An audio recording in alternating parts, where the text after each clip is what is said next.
बाबा जी, जिस तरह मोदी जी ने सद्भावना मिशन शुरू किया था, उन्होंने सभी धर्म के लोगों को साथ लेकर मिशन तो शुरू किया, लेकिन जिस वक्त एक व्यक्ति ने, एक मुस्लिम व्यक्ति ने स्टेज पर जाकर मोदी जी को इस्लामी टोपी पहनानी चाहिए और उन्होंने, मोदी जी ने इस टोपी पहनने का इनकार कर दिया। कंट्रोवर्सी वहां से शुरू हुई। क्या ये थी पूरी कंट्रोवर्सी और वो व्यक्ति कौन था जिसने मोदी जी को इस्लामी टोपी पहनानी चाहिए?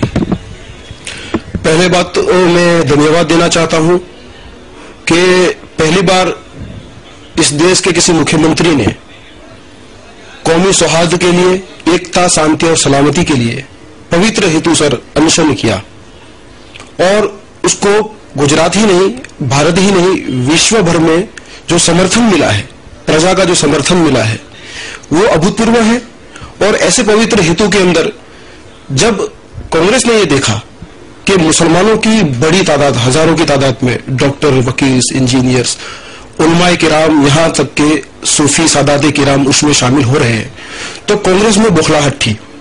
क्योंकि इसी महीने के 3 तारीख को हमने सूरत में भी जो कार्यक्रम किया था, उसमें 200 मुस्लिम कॉर्पोरेटर्स, जिसमें से करीब 50 से ज्यादा लोगों को नरेंद्र भाई ने चेयरमैन, वाइस चेयरमैन बनाया हुआ है, वो सब जो यहां सम्मेलन में आए थे, उसकी सफलता को देखकर कांग्रेस को यह लगा कि गुजरात में जो मुसलमानों की परिस्थिति को लेकर वो भारत भर में दुष्प्रचार कर रहे थे कि यहां ये हो रहा है या बुराई हो रहा है।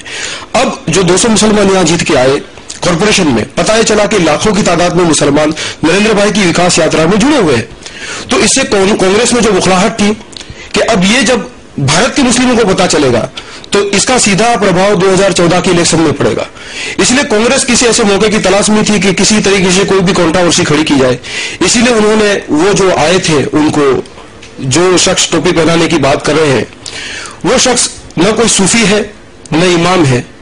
वो हमें पता चला है कि ठासरा के किसी एक मामूली गांव के एक मामूली व्यक्ति है जिनके ताल्लुकात कांग्रेस के कुछ नेताओं के साथ है, और उन्होंने अहमदाबाद के किसी ऐसे कार्यकर के साथ जो कुछ यासीन नाम का था, उसके साथ मिली जुली भगत के तहत ऐसे इंसान को गलत तरीके से स्टेज पे भेज दिया। और हमारा तो ये फर्ज बनता था कि कोई भी ऐसा आता है, सम्मानीय ज़ईफ बुजुर्ग आता है, तो हम उसको सम्मान करके वहां ले जाए। पहली बात तो आप देख सकते हैं कि वीडियो रिकॉर्डिंग में वो सूफी संतों की लिस्ट में कहीं नहीं है, न स्टेज पे बैठे हुए थे, न आलिमों की लिस्ट में बैठे हुए थे। एक बार तो उनको सिक्योरिटी वालों ने निकाल दिया, दोबारा वो आ गए। तो अगर कोई चीज सीएम को देना है तो Z+ सिक्योरिटी के कानून के तहत पहले उसकी चेकिंग करानी चाहिए। और मैं ये मानता हूं कि किसी भी हिंदू को धर्मनिरपेक्ष कहलाने के लिए टोपी पहनने की या मस्जिद में जाने की जरूरत नहीं है। ये हमारा कार्यक्रम जो है ये सद्भावना के लिए है। सद्भावना ये नहीं है, और सद्भावना के लिए ये जरूरी नहीं है कि कोई मुसलमान मंदिर में जाके पूजा करे, कोई हिंदू टोपी पहनकर मस्जिद में जाए, ये जरूरी नहीं है। हमारा भारत का जो बंधारण है वो विविधता में एकता, कि हम चाहे विविध धर्म के हो, संप्रदाय के हो, जाति के हो, लेकिन राष्ट्रवाद के मुद्दे पर हम एक हो और सब विकास यात्रा में साथ हो। सबका साथ सबका विकास, ये होना चाहिए। तो ये जो कंट्रोवर्सी हुई, मैं नहीं मानता कि इसके अंदर सीएम साहब की कोई गलती है। सीएम साहब का जो सूत्र है वो ये है कि justice for all, appeasement for none.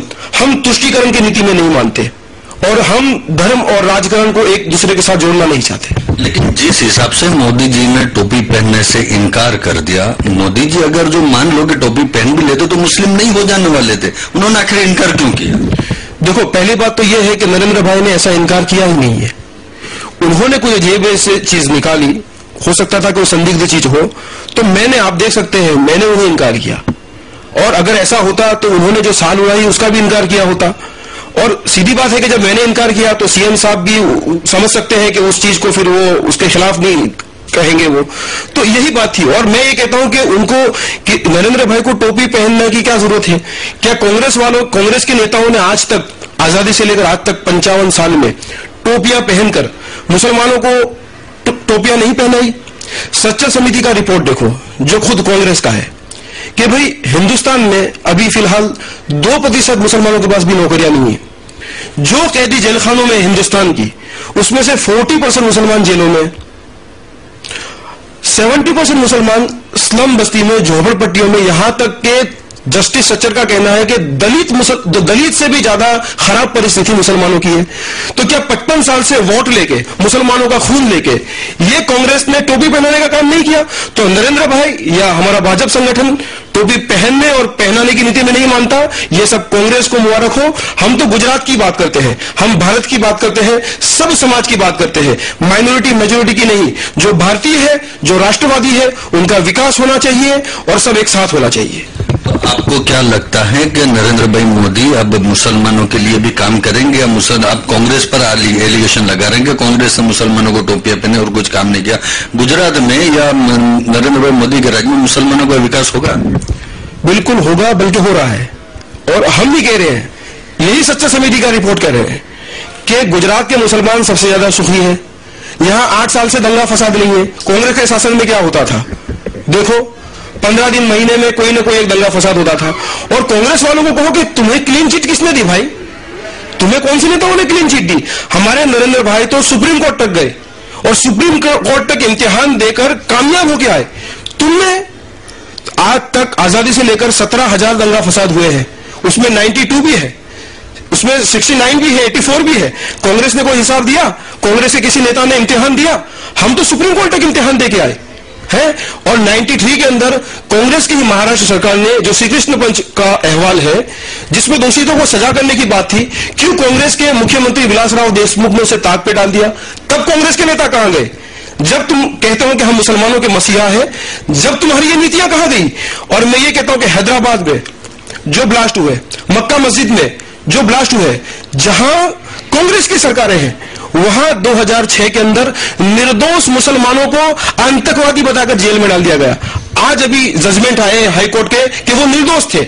एक तो उसमें 700 दूर था, दूसरा जेल में था। तो कांग्रेस की सरकार निर्दोष मुसलमानों को आतंकवादी बनाकर जेल में डाल दे, ये टोपी पहनाने की बात नहीं है। हम ऐसी टोपी पहनने और पहनाने की नीति में नहीं मानते, हम राष्ट्रवाद की नीति में मानते हैं। और नरेंद्र भाई ने साफ कहा है कि जो भी हो, हिंदू हो, मुस्लिम हो, किसी भी नियात जात का हो, जो भी राष्ट्रवादी है, जो भी सच्चा गुजराती है, हम उनके साथ हैं और उनका विकास होगा। गुजरात फिलहाल विश्व के अंदर 2nd नंबर पर है, 1st नंबर पर जाएगा और नरेंद्र भाई भारत के वड़ा प्रधान बनेंगे और भारत महासत्ता बनकर रहेगी। अक्सर पिछले कई साल से देखा गया, जब से गोधरा कांड हुआ है, नरेंद्र मोदी जी की एक इस तरह छवि है तो जैसे वो माइनॉरिटीज के विरोधी हो, इस तरह की छवि सामने बनकर आई है। तो क्या लगता है इस तरह की सद्भावना से उनकी छवि साफ हो जाएगी? देखो, आज लोग ये कह रहे हैं, तरह तरह के इल्जामात मोदी साहब पे लगा रहे हैं।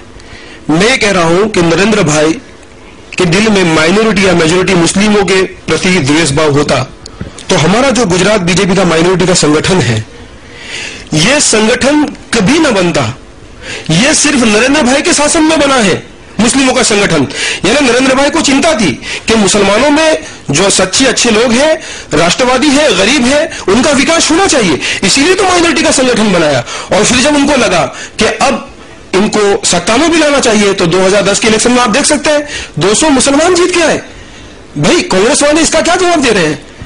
200 मुसलमान, ये कोई ग्राम पंचायत का इलेक्शन नहीं था, कॉर्पोरेशन की इलेक्शन है। और हर जिले में मुसलमानों का जीतना यह साबित करता है कि गुजरात के मुसलमान कांग्रेस की नीतियों को समझ चुके हैं कि कांग्रेस ने सिर्फ यूज एंड थ्रो किया है, कांग्रेस ने उनको इस्तेमाल किया है। तो वो सब नरेंद्र भाई के साथ है और भविष्य में भी बड़ी मात्रा में वो सब बीजेपी के साथ ज्वाइन हो जाएंगे।